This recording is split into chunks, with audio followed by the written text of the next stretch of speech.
Hello and welcome to everyone. Nice to see all of you tuning in again. As Mary Ellen mentioned, we traditionally do some prayers at the beginning of a teaching session. And since part of this course is actually not just the academic learning, as we mentioned last week, but is to introduce all of us into this living tradition that is still being practiced today, as has been practiced for centuries and millennia. Then part of this tradition is to do some preliminary sort of prayers to get our mind in a proper state before receiving the teachings. But before even we do that, we can just also, the other important thing is to set our motivation. So as we talked about, and we will talk about again and again, then it's very important just at the beginning to set our motivation. And then here we can just reflect briefly that we all want happiness and want to avoid suffering. And therefore, we're going to engage in this teaching session here so that we can learn about the true causes of happiness and suffering, so that we can improve our lives, improve our well-being. And as we do so, then we'll be in a better position to help others achieve the same thing. Okay? So now with that, we can turn to the prayers. So Mary Ellen, can you do the screen share? Wow, border. Okay. So maybe later we can, I'll give a little commentary about what all these words mean. But basically, so if you don't know, then Shakyamuni Buddha is, the Buddha of our time, of our era. And so Shakya is the name of the well, they say clan, but it's like the family he was part of. And Muni means the one who's subdued. So the subduer from the Shakya clan. Okay. So anyway, when we do these prayers, then I always emphasize, right? Try not just to read the words on the page, but try to reflect on the meaning, even to the small amount you can as you're reading through. So what we're doing here, when we praise the Buddha, we're actually, should be reflecting on the qualities of the Buddha. And, since we want to attain those qualities within ourselves, then, we need a guide who can show us what he did to attain the state that we want to achieve. And so that's the purpose of doing this. Okay, so it's good to recite out loud. And it's also good, since we're doing this actually for all sentient beings, we can think that all sentient beings are in the space around us, and they're going to be, participating in this lecture as well. Okay. To the founder, the endowed transcendent destroyer, the one gone beyond, the full destroyer, the completely perfected, fully awakened being, perfect in knowledge and in good conduct, Sugata, knower of the world, supreme God of human beings to be tamed, teacher of gods and human beings, to you, the completely and fully awakened one, the endowed transcendent destroyer, the glorious conqueror, the subduer from the Shakya clan, I prostrate, make offerings, and go for refuge. To the founder, endowed transcendent destroyer, the one gone beyond, the foe destroyer, the completely perfected, fully awakened being, perfect in knowledge and in good conduct, Sugata, knower of the world, supreme guide of human beings to be tamed, teacher of gods and human beings, to you, the completely and fully awakened one, the endowed transcendent destroyer, glorious conqueror, subduer from the Shakya clan, I prostrate, make offerings, and go for refuge. To the founder, the endowed transcendent destroyer, the one gone beyond, the foe destroyer, the completely perfected, fully awakened being, perfect in knowledge and in good conduct, Sugata, knower of the world, supreme guide of human beings to be tamed, teacher of gods and human beings, to you, the completely and fully awakened one, the endowed, transcendent destroyer, the glorious conqueror and subduer from the Shakya clan. Excuse me. I prostrate and make offerings and go for refuge. When, O supreme amongst humans, you were born on this earth, you paced out 7 strides and said, I am supreme in this world. To you who are wise, then I prostrate. With pure bodies, forms supremely pure, wisdom ocean like a golden mountain, fame that blazes in 3 worlds, winner of the best lords, you are prostrate. With supreme signs, face like a spotless moon, color like gold, to you I prostrate. Dust free like you, the 3 worlds are not.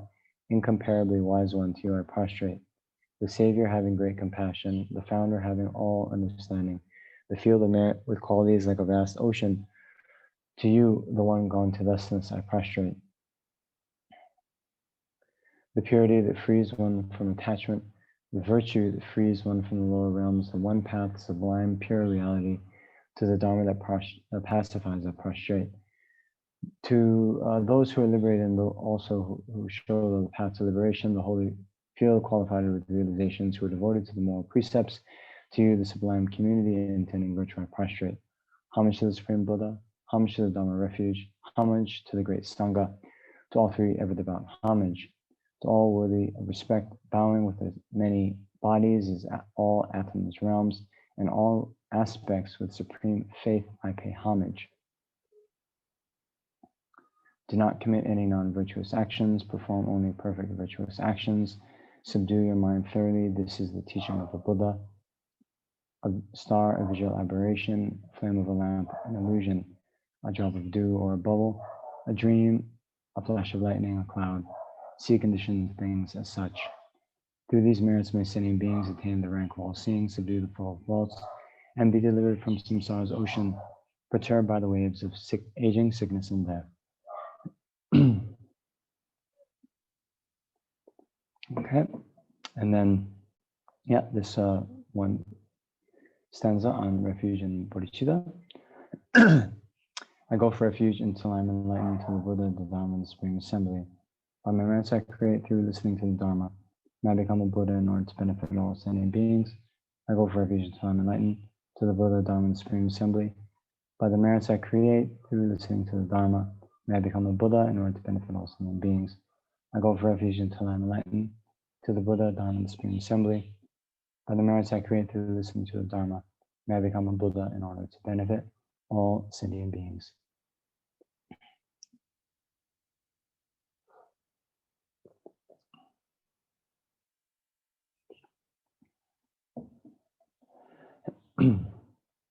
Okay.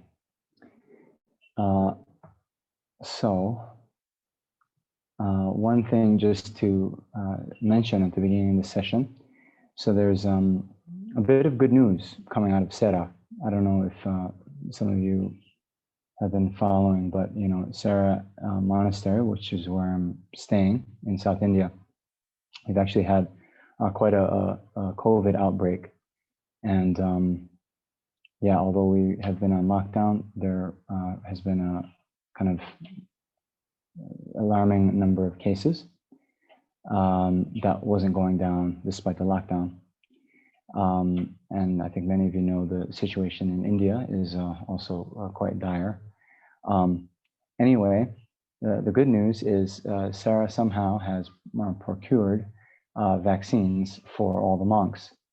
And that vaccination drive is starting in about 20 minutes. So they're going to try to do about 1,200 monks today. And so you can imagine the logistics. They've arranged all the monks, we've registered and we're given numbers. So I'm number 187.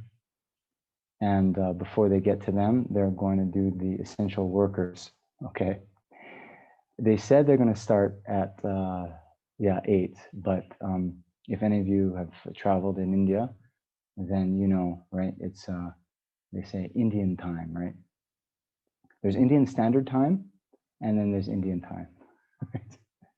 So although they might say it starts at 8, whether things actually start at 8 is another question. So anyway, I'm gonna be, starting the session now. I do have my phone in front of me, very unprofessional. But if I get the call and then they're calling my number, I'm gonna have to leave. Okay. All right. So because of that, I wanted to just do a little bit of housekeeping first, and then we'll get into the body of the teaching today. Okay. So we just talked about this a little bit last week, but yeah, I had given you some homework, right? And so this is the thing.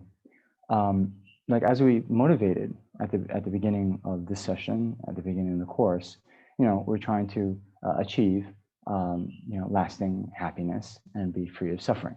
Okay, so in order to do that, we need to learn about what happiness is, what suffering is, the various causes of happiness, the causes of suffering, and then we need to learn how to transform our minds so that they go from their current state, which is unsubdued and has various kinds of problems and suffering. And then gradually we transform our mind to, become Buddhas. Mm-hmm. So we then have to not only learn about these practices, but then also put them into practice so that they have the effect that we're seeking in mental transformation. And so then I just touched on this briefly, but we're doing the sort of cultivating the 3 types of wisdom, right? So we have the wisdom from hearing, the wisdom from contemplation, and the wisdom of meditation. Okay, and so the wisdom from hearing is whatever knowledge we gain from the lectures, but it also includes from doing the reading, the assigned reading in the homework. And so you have all been sent out those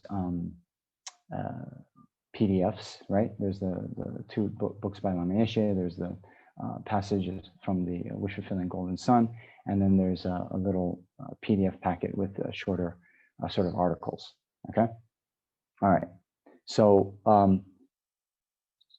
have you started that reading? Yes, very good. Okay, so I didn't mention this explicitly last week, but you should be doing that. And then just a little bit of notes about how you should be reading. Okay, so it's not like a Harry Potter novel where it's 800 pages and you finish in one weekend, but we should be reading just a little bit every day and do it consistently. And so even if it's 1 chapter of Lama Yeshe's Make Your Mind an Ocean, which is maybe 5-10 minute read. So don't do too much at one time. But after a certain point in your reading, put your book down and then reflect.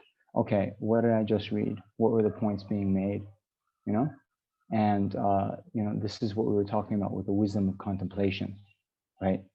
And you should also be asking yourself, those points that Lama Yeshe was making, where did I see that in my life? Is that true in my own experience, right? And then try to make the knowledge that's coming in from these readings, try to apply it to your life, okay? Or make connections with your life. Okay, then if there are questions you have, so these questions can be even just, definitions of words. So maybe, they're talking about samsara, okay? Samsara this, samsara that. And then the question would come up, what is samsara? Okay, that's very good. So then you have a little notebook, right? You can keep next to yourself as you're reading, and then just write down whatever questions are, okay? So now there are a lot of resources also. So the Lama Yeshe Wisdom Archive, which is the one who published the Make Your Mind an Ocean and Becoming Your Own Therapist, they have made glossaries of many of the very common terms. So probably in their glossary, they have those words like samsara and so forth, okay? But there might be, some questions that then can't be answered. And so you can have those then when we meet the following week. I will always open it up for question and answer, and then you can ask me, okay? Sound good? All right. So yeah, you have your sort of daily meditation homework, and then you also should do some reading on a daily basis, and not just reading, but then also contemplating, okay? All right. Okay, that's what I wanted to say about housekeeping. And then, yeah, hopefully that'll be enough. We're not school kids anymore, where I have to, like check your homework, right?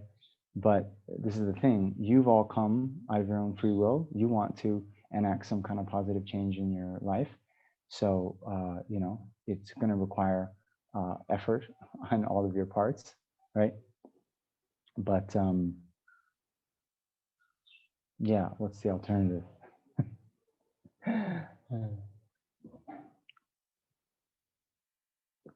All right. So now, speaking of homework then, we just introduced at the end of the session last week, the very simple breathing meditation. So were you all able to do that on a daily basis last week? Yes. Okay, great. Yeah, no problem. So that's good. That's good. This basic breathing meditation, or the mindfulness of the breath meditation, is going to be the foundation for the rest of your meditation going forward. And usually at the beginning of any session that you might do in the future, then you would start at least with a little bit of breathing meditation to settle and calm the mind, okay? Before then, we get into other types of meditation that might be a little bit more contemplative, or yeah, even some can get very complex visualizations and so forth, okay? All right, so, all right. So this week, what I wanted to then talk about, so our first module, right? The mind and its potential, the mind and its potential. So last week, what we covered is why there's such a emphasis in Buddhism placed on the mind, right? And then we talked about the mind as the creator of all, right? And you might hear this, the mind is the creator of all. And then we went over two senses, how the mind is the creator, right? Do we need a pop quiz, right? So the first is relating to karma, right? And so based on our mind, then we have, virtuous or non-virtuous thoughts. Those virtuous or non-virtuous thoughts then impel us to do different actions, which then are the causes for us to experience the ripening effect of those actions, either good or happy effects, or suffering. And then the other sense is just even in the present moment, right? Depending on how we think, depending on our concepts, depending, on our minds, then our own experience can be vastly different. And we went over, I gave the example of the sauna versus just merely sitting in a hot room, right? But I also asked you to try to think of some of these in your own experience, right? So we're all able to do that. Yes, good. All right.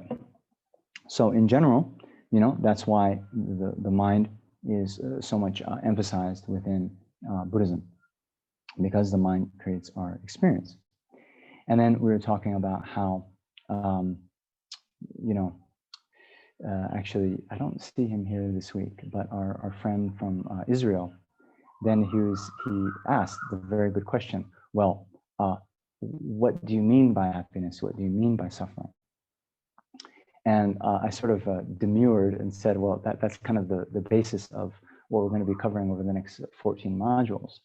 But it is true, right? So it's kind of like this, we were saying, before we get into and get interested in Dharma or spirituality or whatever you want to call it, then a lot of our attention and energy is focused on the outside world and trying to arrange the outside world to our preferences to make it more comfortable for us to gain more fame, money, power, whatever it is, right? So that we experience some increased level of well-being. Okay. So one thing, and we're going to get into this more in detail in module 3 when we start to think of the stages of the path to enlightenment, or the Lam Rim, is at each sort of level we have to kind of assess quite honestly the drawbacks and the advantages of what we're seeking, right? So then the first kind of step, right? As Lama Zopa Rinpoche says, the door, opening the door to the Dharma, is to reflect that these things, the kind of worldly concerns, they call it, of just this life, right? Gain, loss, happy experiences, unhappy experiences, getting praised, getting criticized, having a good reputation, getting a bad reputation, okay? So, well, at our current state, we have a lot of, how do you say, energy spent in trying to get the 4 that we want, and a lot of energy is spent trying to get rid of or not experience the 4 that we don't want, right? And most people, that is essentially the majority of time is spent on that. So the thing that we first consider is, well, we're all going to die, right? We touched on this last week.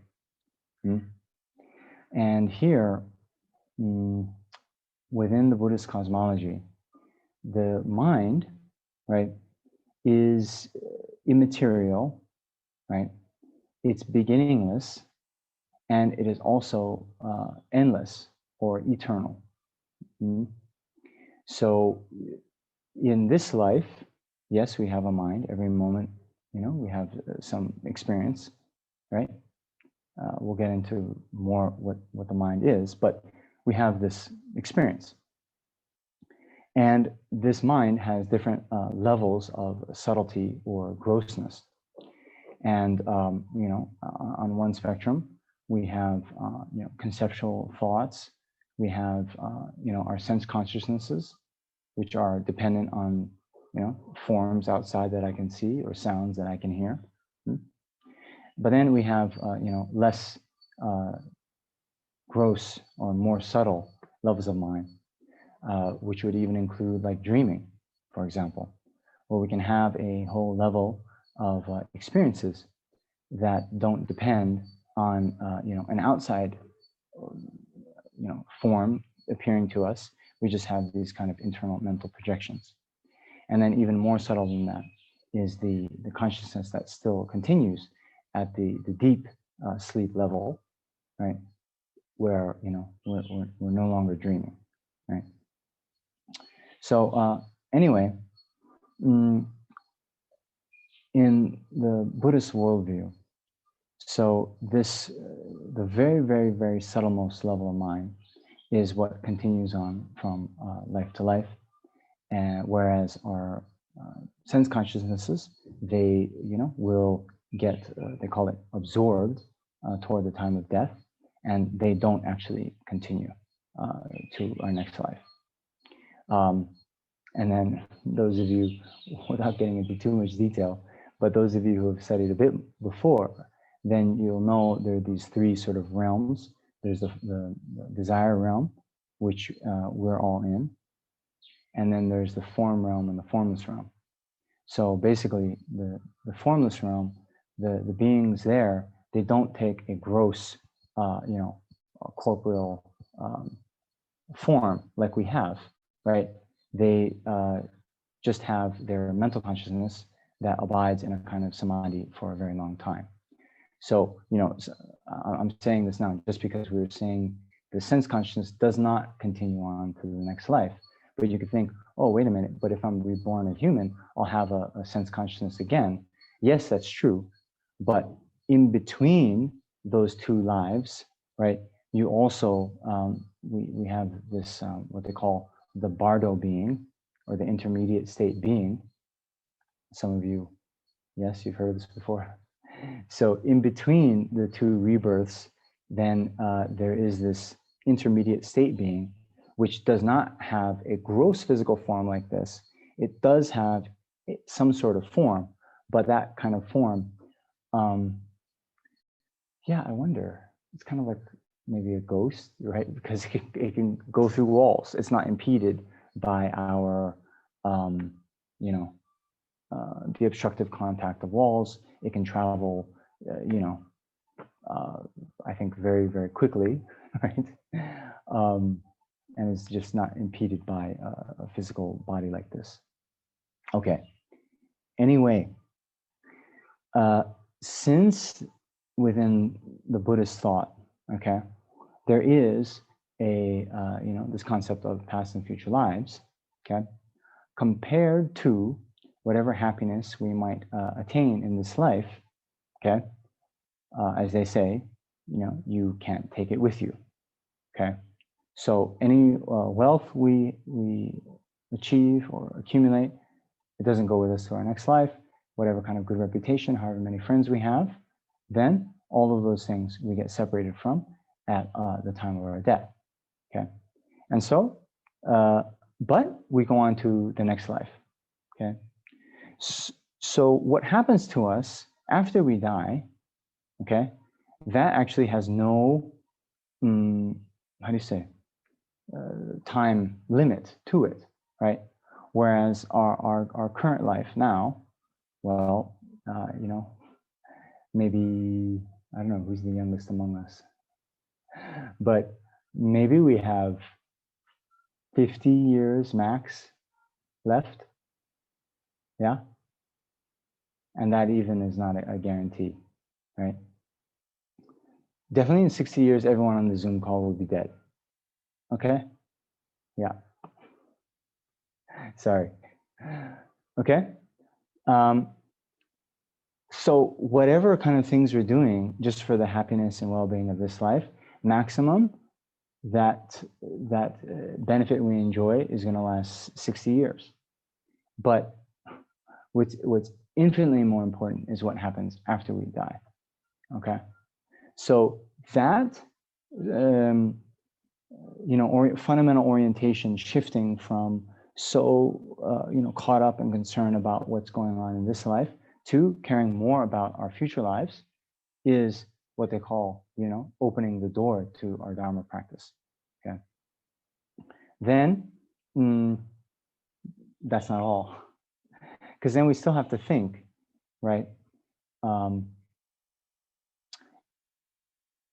not sure if this analogy works, but anyway, just, when we're trying to acquire something, right? We're trying to, get something, and we go, say, on Amazon to buy it, right? We sort of read the reviews, and we see, oh, what do other people think about this product? What are its, attributes? What are its flaws? What are its drawbacks? Okay, so basically, we're doing that with the kinds of happiness that are available, right? And so we just looked on the Amazon review for the happiness of this life. We read the Buddha's review. We said, oh, actually, these don't last very long, and so now we look for the alternative, the happiness of future lives. And then we also see, oh, well, that also, even if we get a good rebirth in our next life, that's not enough, because even that next rebirth is also limited, right? And even in a relatively good rebirth like a human, we still experience so much kinds of problems and suffering, isn't it? So then we have to set our sights even higher, which is to inquire, okay, well, why am I taking this kind of rebirth at all, where I'm having to experience these kinds of suffering and unsatisfactory experiences? And then this is where this concept of samsara comes in, right? Samsara being this cycle of uncontrolled rebirth due to our karma and our afflictive emotions. And so just to give a small hint of what that means, at the end of our previous life, okay, before we passed away, let's say we were a human, then when we felt that we were about to die, we felt that we were about to perish. And then this mind grasping to our own existence, when we thought, oh, I'm about to cease to be, there's a kind of internal freaking out. We're like, no, I don't want to perish, right? Then this grasping onto, our own existence then activated a karmic seed that we had accumulated in the past. And then when that karmic seed gets activated by the affliction of grasping, then that becomes ready to propel a next rebirth. Okay? And then since this existence, this body, as it were, was projected by that contaminated karma and the delusion, then I have this body, some of you know, it's called the contaminated appropriated aggregates. Sakje Nelingi Pumpo. Okay? Okay, some of you, I'm losing you. Okay, so appropriated, yeah, they just use some fancy term, but so to appropriate something, it's like, kind of to take something, right? Like the I don't know, the government could appropriate your land to build a new highway, right? Appropriate. Huh? I think there's an appropriation committee, right, in the government. So anyway, to take. So what is doing the taking? But yourself. What is it? What is it taking? This body and mind. So the aggregates is another way of just saying our body and mind, right? So the contaminated, appropriated aggregates. Okay. Now, how is it contaminated? It's contaminated by the karma and afflictions. Those were the causes of this body and mind. Okay. Whereas, for example, the body of a Buddha is not contaminated. It is not coming into existence through the karma and the delusions, but rather it comes into existence through the store of merit that the Buddha accumulated for, through countless eons. Okay. So since the cause of this body was contaminated in terms of the, karma and afflictions, then it's like a container for suffering. And as long as I have this body, I have the type of body that can get sick, right? I have the type of body that necessarily will die. I have the type of body that, if not, fed properly, I'll get hungry, right? So, you understand?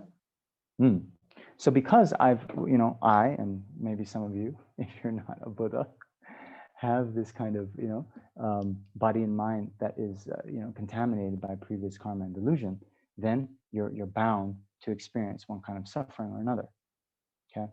So then the question is, well, then what? So, I'll mention now, but so one of my friends, one of my good friends from Hawaii when I was growing up, he's actually quite philosophical. We both were, and at one point he got into the French existentialists, and I think it was Jean-Paul Sartre. I think it was him who said that the the uh, the only real philosophical question is that of suicide. Okay, meaning, uh, why shouldn't we all just kill ourselves right now? Right? Okay. So sorry to be so stark and bleak, but my friend was very taken up by this, and so when we were talking, I would talk about like the faults of samsara, right? That this life is characterized by one kind of suffering situation or another. And by the way, even the small sort of happiness that we have, it's unreliable, it's fleeting in nature, it's impermanent, and it just is ultimately unsatisfying. So he thought, yeah, he agreed with me on all this, but his answer was then like, well, shouldn't we just then kill ourselves? Then we don't, experience any of this. He actually came and visited me here in Sera, and I remember we met my main teacher here, and they're having this conversation. So I don't know if one of your friends came to you and had this question for you, what would you say?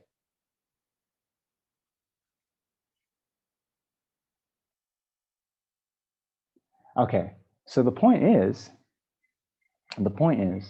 uh, we have this concept of, cause and effect, as well as past and future lives, right? So since there are past and future lives, right, just ending this life doesn't mean the end of our existence, right? And therefore, just choosing to kill oneself, that doesn't put an end to samsaric suffering, and you'll just be reborn again. To be rid of samsara, you have to be rid of the causes of samsara, which is the karma and the afflictive emotions, right? So, yeah.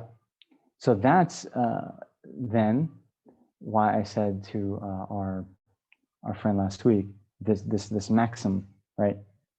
Only nirvana is peace. So nirvana is the abandonment of the causes of samsara, right? So nirvana only can be understood in this sort of negative sense, negative in the sense of what is abandoned by it, right? So only when we abandon the causes of suffering, then we abandon the contaminated appropriate aggregates. When we abandon the contaminated appropriate aggregates, then we no longer, have to experience the suffering that comes with having this type of body and mind. Okay. All right. But even that, as great as that is, then that's still not the ultimate goal that we're seeking, right? Because even that attainment of nirvana is just ourselves, right? We, me, one being, then gets free from the cause of suffering, the cause of samsara, and therefore I, one being, attain nirvana.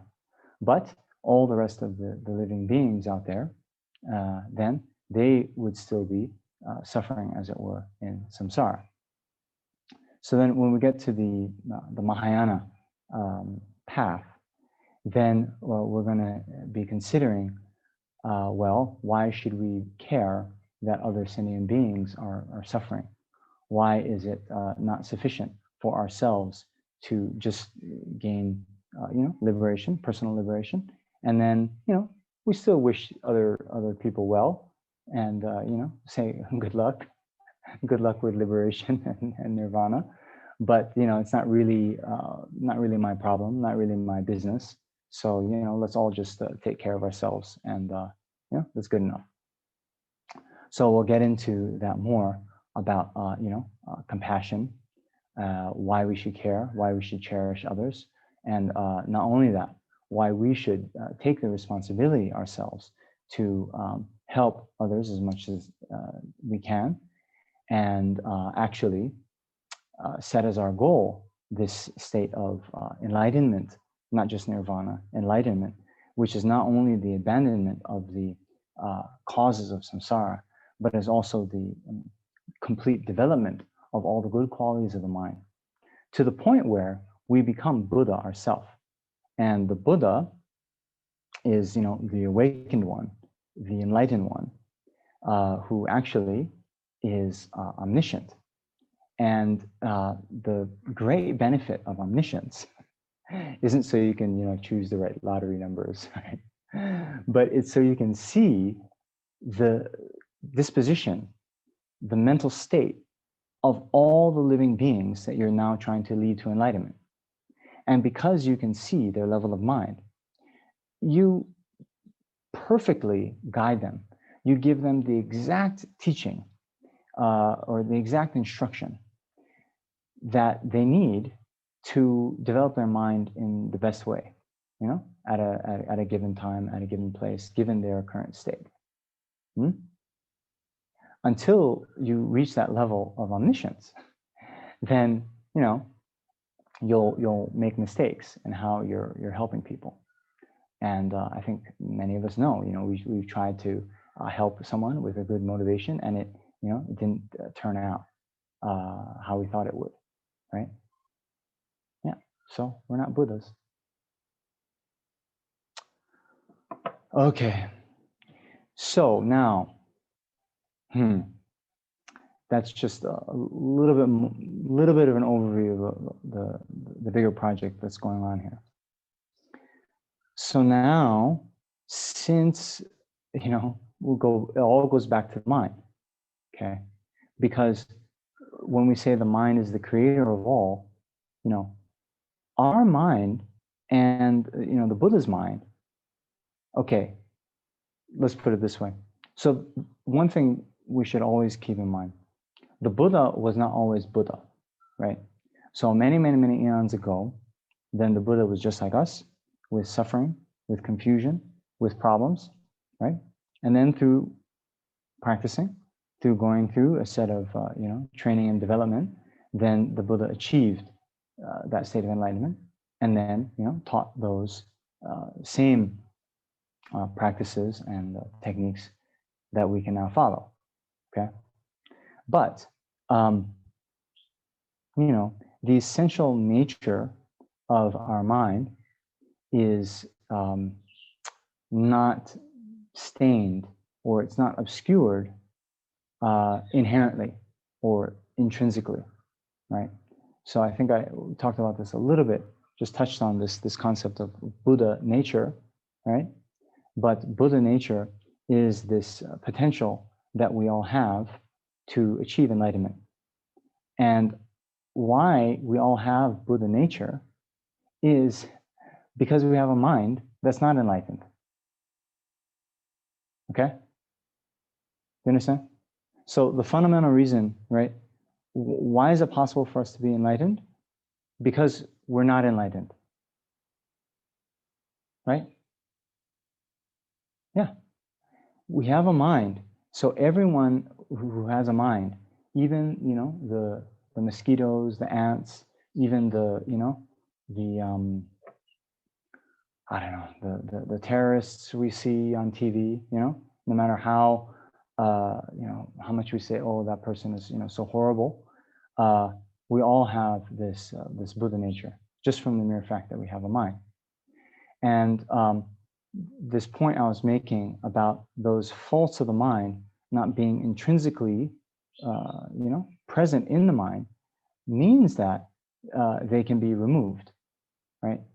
Just like the glass of water, that has all the pollutants in it.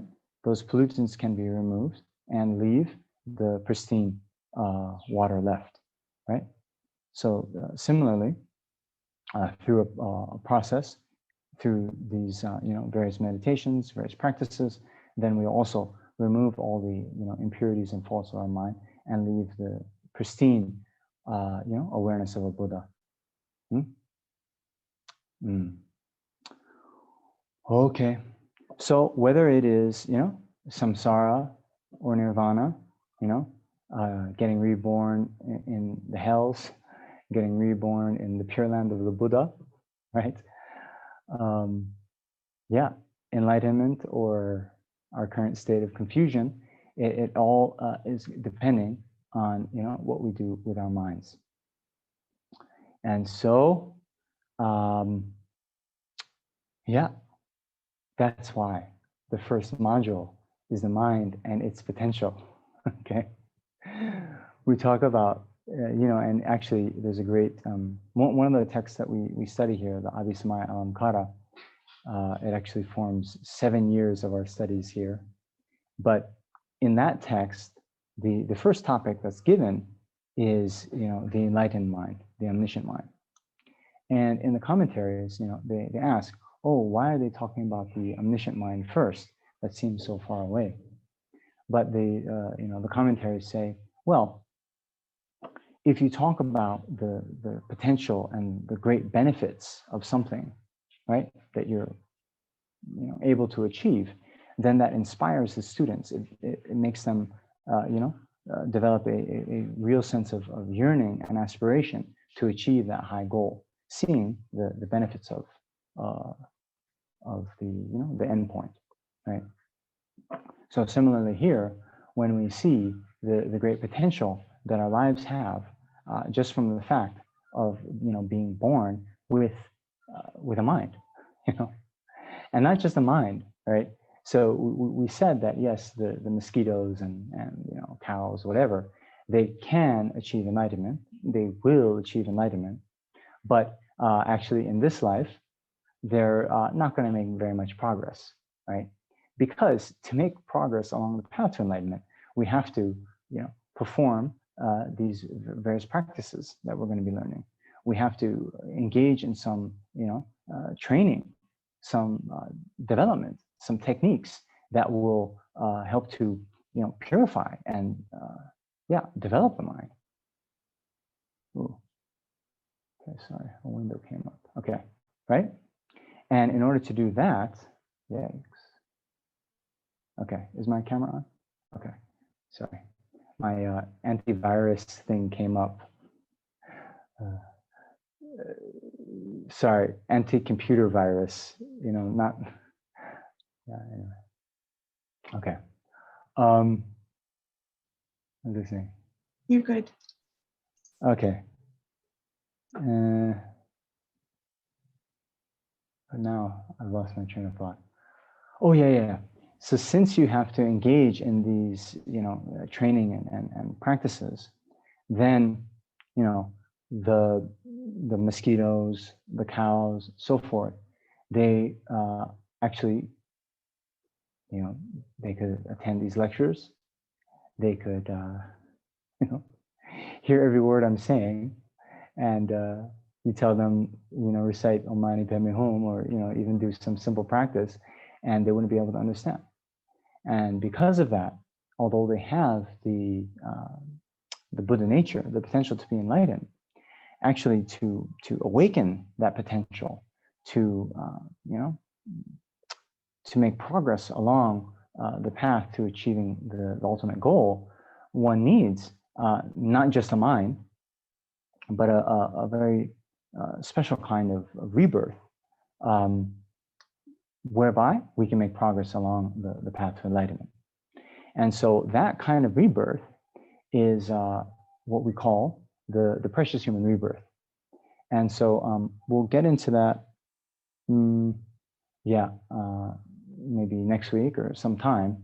But basically, what this means is, and by the way, all of us on this call, we have it, right? So it basically means having the inner and outer conditions whereby we can engage in practices that develop our mind, right? So we all are, reasonably intelligent enough, right? We can understand language. We can, differentiate between right and wrong.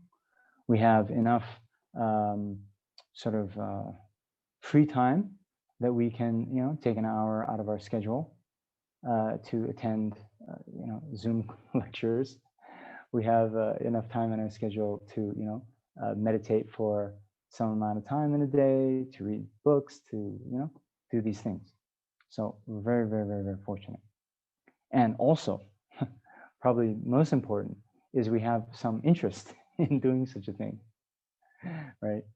We're not just, how do you say, so caught up in the, mere worldly activities that only extend to this life that we, wouldn't even think to, do some practice to develop our minds. So anyway, we all have this precious Buddha nature, which, is the potential for us to achieve enlightenment. But not only that, we have this precious human rebirth. And then those two together, that means in this life, actually, we can achieve the state of enlightenment. But that all depends on what we do, how we choose, to spend our time, and how well we practice. So anyway, yeah, mind and its potential. So now, speaking a little bit about the potential, and now I just wanted to go back into the mind. Okay. And so, those of you who have studied before and you've studied this topic of lorik, awareness and knowers, right? Then, they always say the definition of mind is, right, clear and knowing, or, clarity and awareness. It's some kind of, in Tibetan, sel shing rikpa, sel shing rikpa. So yeah, clear and knowing, or yeah, clarity, awareness, something like this. So, to be very honest, even to this day, I'm not exactly sure what they're talking about, right? Because sometimes, these words, you get them in different contexts, and then it can be a bit confusing, right? So, this word clear, you also hear this thought of, the clear light mind, right? You've heard of the clear light mind?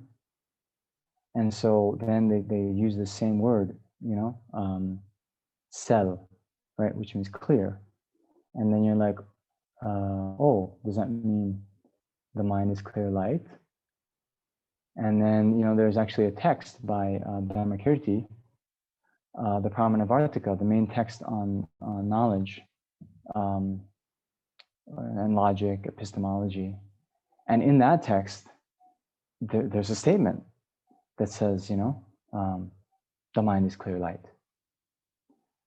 And then when you start to get into the Vajrayana texts, they talk about the clear light mind being this, subtle mind that realizes emptiness. And then they talk about the clear light of death. We're saying only the subtlemost mind goes from life to life. Sort of the subtlest of the subtlest minds is this clear light mind. So then when they say, oh, the definition of mind is, clear and knowing, they're like, oh, what does it mean to be clear? And then knowing. So then it's like, okay, you have to have some knowledge, right? So then does every mind come to know its object? Is every mind a knower? Yes? We just were talking about this ignorant mind, right? That grasps onto, inherent existence. So that's a mind. So that mind is clear and knowing. So what does that mind know?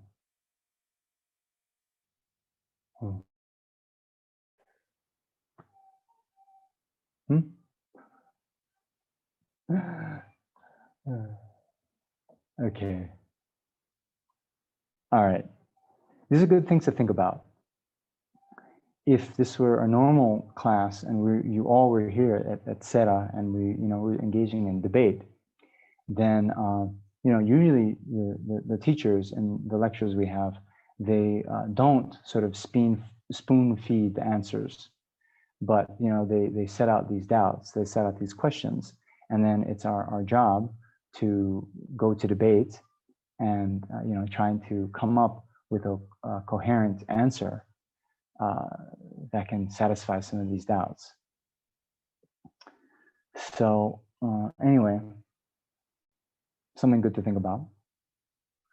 But since we don't have the luxury of going to debate, I'll just mention a few things that you can kind of take on as a hypothesis. But these are things that, Ooh. Okay, sorry. It's 8:25 here. So I'm just going to, bear with me one second. I want to see if they've called me.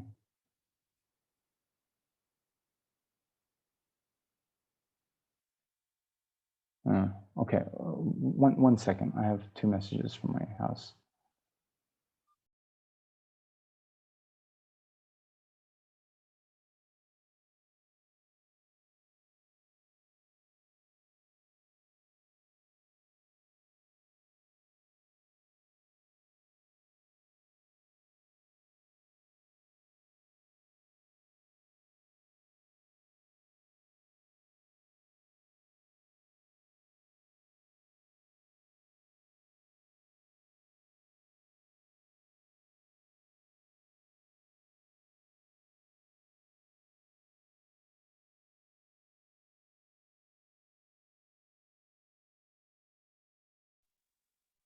Sorry, so unprofessional.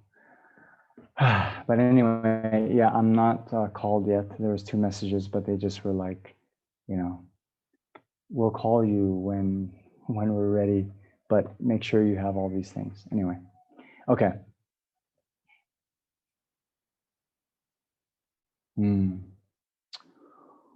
Okay, but it seems like it might happen quickly. You know what? It's good. I set out those doubts for you about what this clear knowing means, okay? And I'm just going to leave you with that because there's another thing I wanted to do, and that is to introduce the next meditation that we're going to be doing for the next week, okay? So why don't we do that? I'll introduce this meditation. Then we will sort of break for questions if there are questions, or if by that time I am, told to go up to the whatever vaccination place, then I will do that. Okay. All right. So you remember those doubts I laid out? Okay. When we say the mind is clear and knowing, okay, what does clear mean? Yeah. And then what does knowing mean? Are all minds clear and knowing? And how does it, when we say clear, is that the same as when we talk about clear light, right? The clear light mind. And those of you who haven't maybe studied much and you haven't heard about clear light, then that's okay. You get a kind of, freebie on that one. But this other question about when we say the mind is knowing. So anyway, okay. So let's meditate. And this next meditation that we're going to be doing is, well, we say, yeah, maybe you can call it like a bare awareness meditation. So yeah, let's do it. So try to get into a comfortable meditation posture. Okay. So have a straight back, sit up upright in your seat. And then just as we did last week, then we start just by settling the mind. So there's a Tibetan saying that, your body on your cushion and your mind in your body. Okay. So normally we, are thinking about the future, worrying about this or that, or remembering things about the past. Our mind is constantly racing around. So now we sort of ground our experience in the present moment by putting our minds back, as it were, in the body. So mind in the body on the cushion. So now at the beginning of the meditation, it's very good just to focus our awareness on the bodily sensations, the tactile sensations. So as we did last week, I asked ourselves to, consider, how do we know that we're now seated? So really, come to feel the grounding awareness, that feeling of your butt on your cushion, or your legs on your cushion.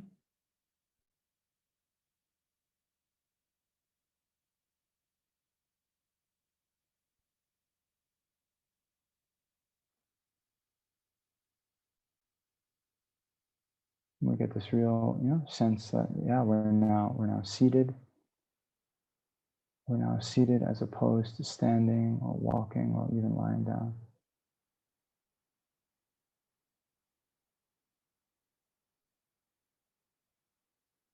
And then we can continue with then shifting our attention to the breath.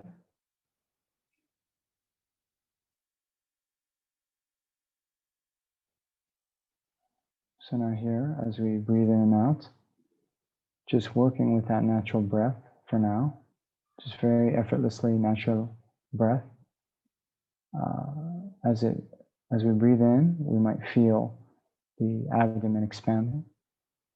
As you exhale, we can feel it contract.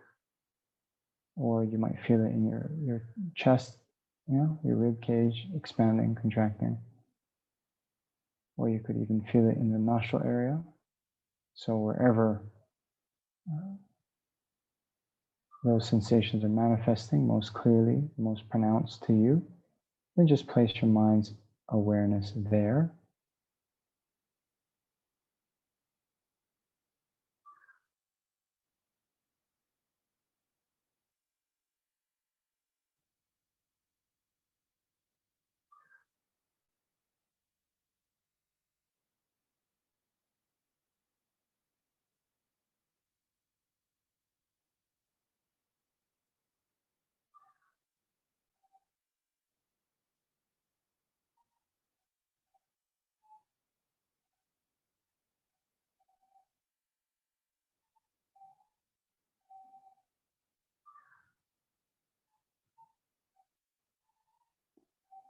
And as we try to do this, if there's other appearances to our mind, be they external like sounds or internal like other thoughts, then try not to engage with them.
Okay, so now that we've achieved some sense of mental stability through focusing on the breath, now we can just expand our awareness. So here, let whatever is going on, whatever appears to the mind, we can be aware of it, but not clinging for the pleasant, not having aversion for the unpleasant. So just like, if when we're trying to focus on the breath and, sounds of, birds chirping, we can be aware of those sounds, but not clinging after it. And therefore, it doesn't disturb our peace. So here, when there is a thought that arises, we're aware of the thought. If a sound arises, we're aware of the sound. But if we stay in this just bare awareness, without judging, without clinging, without aversion, then we'll notice these just pass away in the very next moment.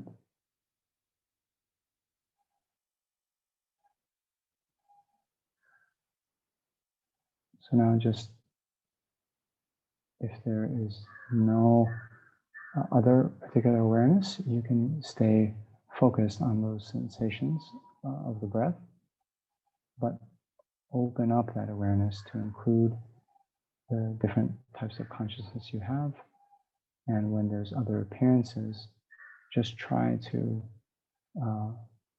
be a bare witness to those other appearances to the mind, just like you're being the impartial observer to your breath.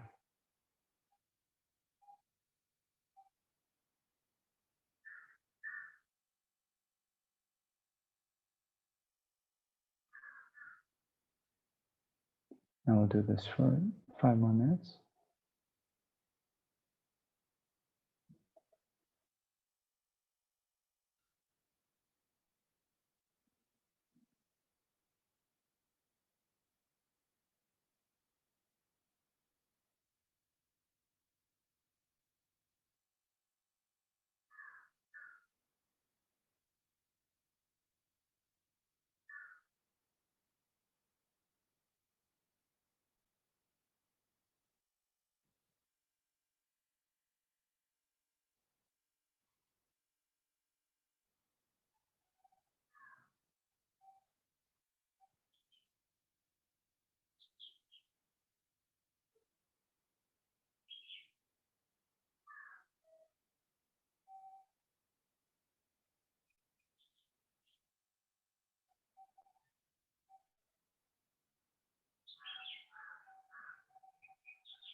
Okay, so gently come out of the meditation and bring your awareness back to your room.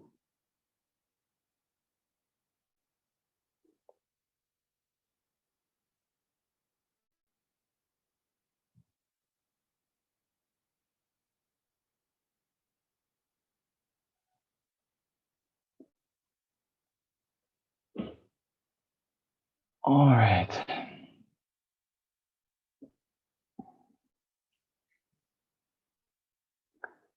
So were those meditation instructions clear enough? You know what we're trying to get at? Yes? Really? Wow. Okay. Um, when I was speaking, I'm like, oh man, I'm not making any sense. No one's gonna understand what I'm saying. Oh my gosh. Anyway, lack of self-confidence. Okay, but just to reiterate a little bit, okay, because this is, congratulations, your homework for the next week. But we start off with bringing our mind back to the body. Okay, calm down and just get the sense that we're now sitting. Okay, then we switch our awareness to the breath and we focus on the sensations associated with the breath, wherever they may be. And then, so one way to do is, you still have your awareness on the breath, right? Because there's going to be some sensations all the time as we breathe in and out. But we sort of, loosen the firm grip and then, just kind of allow the greater expanse of awareness, to just be. And then there could be thoughts that come up. And so we're aware of the thoughts. There can be sounds that come and we're aware of the sounds. So the trick is for this, the first thought, right, is going to come because the mind is, well, I was going to say because the mind is clear and knowing, but we haven't really talked about that. But the mind, okay, here's a little hint. The mind being clear, okay, here's one hypothesis. So just like a mirror, when it's clear, then various things can appear in the surface of the mirror, depending on what object you put in front of it, right? So similarly too, the mind being clear, maybe one way to understand that is to think, well, then various things can arise in the mind, right? Maybe. So then there can be a thought, there can be an emotion, there can be, sound, whatever it is, all these things that are arising in the mind. So one thing to bear in mind, because some people have this misconception of meditation, that we're then, trying to, cut off all thoughts and just have a kind of blank mind. Well, it's not really like that. So for us at our stage, the trick is we might have the first thought come up, but we don't engage with it, right? We don't engage with it, and therefore we don't get on these kind of, trains of thought where, first there's a thought, oh, what am I going to have for lunch today? Oh, I wanted, this, but I don't know if we have enough onions, and we sort of, keep thinking and it proliferates. Okay. So now we have the first thought, but we're developing this kind of what they call a non-judgmental awareness, where we're not engaging with the contents of that experience, right? We're not engaging on, the thought or the sound or whatever, yet we're aware of it. You understand? So the point of this meditation is just to, take a step back. There's this process. There's the observer, right? And then there's the object that's observed. And so often we are very caught up with the contents of our experience. You know, we see a beautiful, whatever, flower. Oh, this is so wonderful, right? So here we're trying to, take a step back from the content of the experience and just be that impartial observer and say, okay, now there's the appearance of this image. Now there's this thought.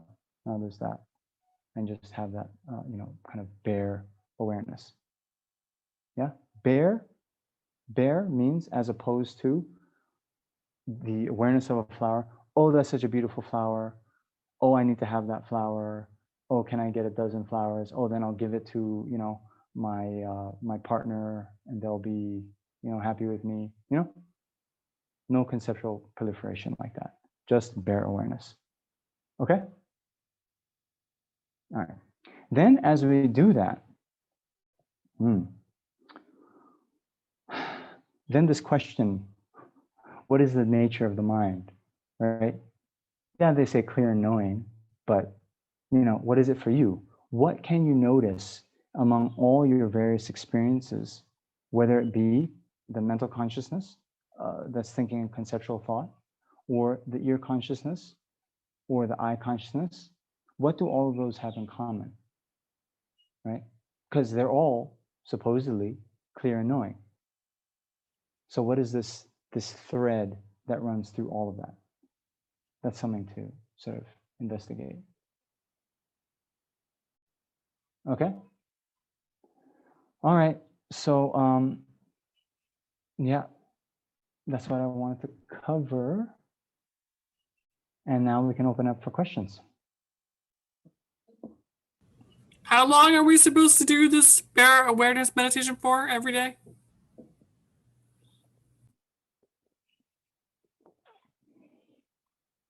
Okay.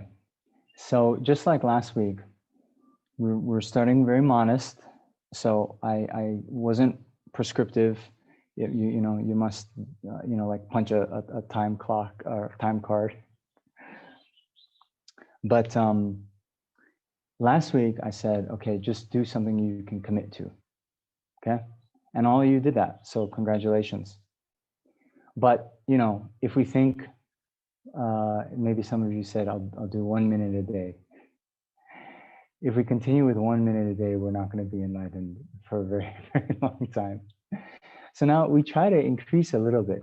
Okay. So maybe something as a kind of, bare minimum, you can think, what's natural to you. So, you settle into your seat. It'll take about a minute. You focus on your breath. It's generally good, they say, to focus at least for maybe 21 breaths, 31 breaths. And then after you feel some kind of stability in the mind where you're a bit calm and settled, then you can loosen the firmness of focusing on the mind, focusing on the breath, and then just let the awareness sort of kind of naturally pervade to your whole spectrum. Okay. So what does that mean in terms of time? Now, I'll also say this. There's a very good piece of advice that we should be ending our meditation sessions while they're still going well. Okay. So also don't think I have to meditate half an hour a day. And then, sometimes we get tired, and after 10 minutes, our mind is wandering all over the place. If we have a very, fixed view that, I have to meditate for half an hour, then the last 20 minutes of the meditation is going to be very hellish. So there might be some days where you only get to the breathing meditation. And while you're trying to settle your mind and you're focusing on your breath, there's too many things that are coming up, and you're like, okay, it's not really happening today. So that's also okay. Okay. Now, if you also want, you can even use that distraction as the object of your awareness, right? So then you can, just focus on the distraction and be aware of the distraction. It's a little bit more difficult, to then not have that, you know, judging thing, right? To be an impartial observer to the distraction, because normally we'd be thinking, oh my gosh, another conceptual thought. Oh, I'm thinking I can't meditate, and you know that's going to proliferate. Okay. So sorry. I think you wanted me just to give an easy answer, like 10 minutes, but instead I go into all this. So it depends on you. But yeah, okay. Since maybe people want a bit more hand-holding, if things are going reasonably well, right? I would estimate if you sit down, you settle into your seat, it might take a minute. 21 breaths might take about 3 minutes, and then you can gradually, you know, loosen your awareness and do that, you know, for another, I don't know, 7, 8 minutes. So a 10-minute session is probably all right, right? If you can do more, that'd be great. So the traditional texts, they talk about a 24-minute session, okay? But I don't like to be prescriptive about, you know, how long things should be. I never meditate with a, you know, a clock or, you know, a timer or some kind of, you know, app that like gives me a little ring after 20 minutes, you know? Then again, I don't have to go to work, right? I do have debate sometimes, but you know, but I just, you know, let myself be open and keep it quite natural. Okay, anyway, hope that helps. Okay, anything else? I have a question, but it's a little bit less like I need specific answers. Do you have a suggestion as to which reading we should do first?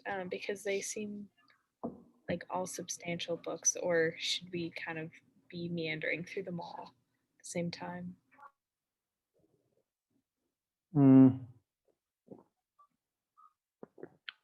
Yeah, you know, the Lama Yeshe books are quite easy, quite user-friendly. So if you haven't, you know, studied much before, those could be quite good. You'll see in the reading packet, the shorter articles, I think there's something by the Dalai Lama, and you'll see he takes a different approach than Lama Yeshe. So, but, you know, in terms of number of pages, it might seem like a lot of pages. I don't know what you're used to reading, but it's actually not that that dense material, in my opinion.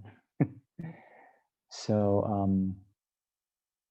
you know, I would think that the Lama Yeshe readings are sort of more user-friendly, and so that can even be done, you know, when you're relaxing, or yeah, maybe, yeah, even before bed, rather than being on your screen, you know, give some time when you don't have blue light stimulation, you know, read a book. And then maybe earlier in the day, yeah, maybe you can read some of the articles, especially by Dalai Lama. Might be a little bit more, yeah, I wouldn't say difficult to read, but you have to maybe read a few things a couple times. Yeah.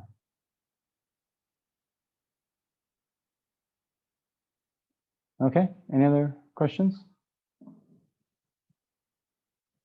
Does anybody else have a question? You can.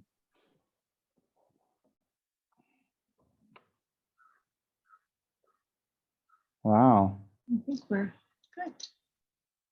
Anyone who hasn't received their reading packets, I've got a few names. There are a couple late registers, and I'll send them out as soon as we. Yeah. And one other thing, just to mention, but so His Holiness the Dalai Lama is actually giving a teaching, and I think it's starting now, right as this session is ending. He's teaching in Dharamsala, but these are available, the recording afterwards on YouTube. So if you haven't already, I would highly encourage you to watch the Dalai Lama, and especially over the past year, he's given a lot of very short teachings, 1 day, 2, 3 days like this. And so even though it might be just an hour, 2-hour talk, he is a master in really encapsulating and distilling all of the important parts of Dharma down into a very clear and concise presentation. And so what I sort of based my, these past 2 weeks, I borrow or maybe plagiarize a lot from him just in that general presentation of the starting point. So I think I mentioned the starting point he uses is this fundamental observation that we all want happiness and don't want to suffer. So, you can listen to him, and in general, the more you're able to expose yourself to, the better. And especially with the Dalai Lama, I think it's quite good to do. Okay. All right.